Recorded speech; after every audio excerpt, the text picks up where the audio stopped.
आखिर शिक्षकों से कैसा था राजा वीरभद्र सिंह का व्यवहार। यह इसी से संबंधित एक किस्सा मैं आपको सुनाने जा रहा हूँ। यह किस्सा टिकम सिंह नेगी द्वारा शेयर किया गया है, जो 24 साल शिक्षा विभाग में सेवाएं देकर संयुक्त निदेशक के पद से सेवानिवृत्त हुए हैं।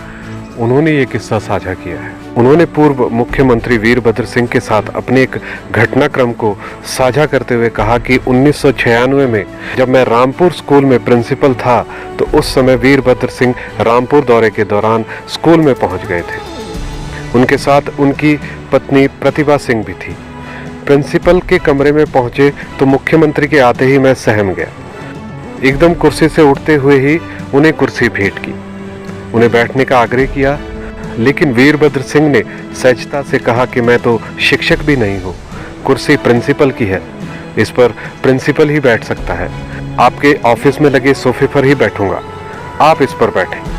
उन्होंने कहा कि इस दौरान वीरभद्र सिंह ने स्कूल के हाजिरी रजिस्टर दिखाने को कहा और साथ ही कहा कि ऐसा कोई शिक्षक तो नहीं जो स्कूल ना आता हो। मुझे हिदायत दी कि आपके हवाले रामपुर का भविष्य है, रामपुर का भविष्य संवारने का काम शिद्दत से करना।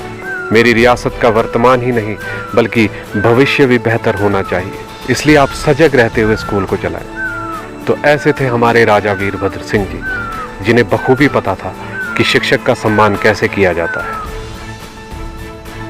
और इसी तरह से 2016 में आयोजित शिक्षक दिवस पर राजा वीरभद्र सिंह मंच पर ही अफसरों से नाराज हो गए थे। उनका कहना था कि जो शिक्षक हिमाचल के अति दुर्गम क्षेत्रों में सेवाएं दे रहे हैं, जैसे किन्नौर, लाहौल स्पीति, शिमला और सिरमौर के ऊपरी हिस्सों में, वहां से किसी भी शिक्षक का नाम अवार्ड सूची में क्यों नहीं है।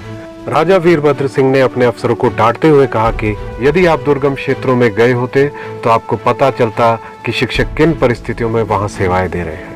तो ऐसे थे हमारे राजा वीरभद्र सिंह जी, जो शिक्षकों के प्रति सदैव ही आदर और सम्मान का भाव रखते थे।